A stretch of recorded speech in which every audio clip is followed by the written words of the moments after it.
Dəyərli tələbələr, belə bir şifrəli əməllər sualının izahına birlikdə baxırıq. Gəlin görək bunu necə həll edərəm. Mənim bəzi rəqəmlərimi bilirəm. Bilirəm ki, misal üçün 2 buradaydı ki, gəlib aşağıda yazdıq, düzdürmü? 2-ni yazırıq buradan. Davam edirəm. 1 ilə nəyi toplasam 5 eləyər? Bu mənə verdi 4-ü. Sonra 6, 0.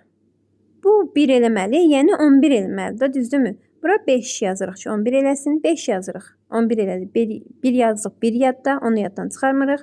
Bu növbəti 18-dir. Yəni, baxın, 8 ilə 1, 9. İndi mən bura nə qoyacağım? Qoyacağım 9.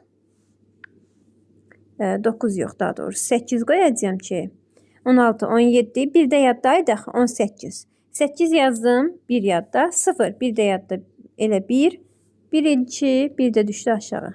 Burada 1. İndi mənə nə qalır? Bəs deyəsiniz ki, yenə mən üstəşlərin heç birini bilmirəm. Nəyi vurum? Amma 7-ni bilirəm. 7 birinci rəqəmdir. Yəni, birincini vuranda hara yazıram? Buraya yazıram da, düzdürmü? 1512 almışam. Deyirəm ki, hansı 3 rəqəmlədədimi 7-yə vuranda 1512 alıram. Bunu tapmaq üçün nə edirəm? 1512-ni götürüb bölürəm 7-yə. Alınır 2 dəfə. 14, çıxdım 1. 1 gəldi yanına. 1 dəfə 7, burada qaldı 4. 2-ni də qoydum yanına 42. 42-ni də 7-yə bölsəm 6. Mənə verdi 216. Yuxarım 216 imiş. İndi növbəti ikinci halda nə alınıb? Yəni H-ı 216-ya vuranda alıbdır 864. Ondasa H-ım neçədir? Bax yoldaşlar, bu mənə eləyir 4. H-ım 4 imiş. Sonra 1080, düzdürmü? Neçəyə vursam 1080 eləyər? C-imdə 5 imiş. 5-i vursam 216 eləyər 1080.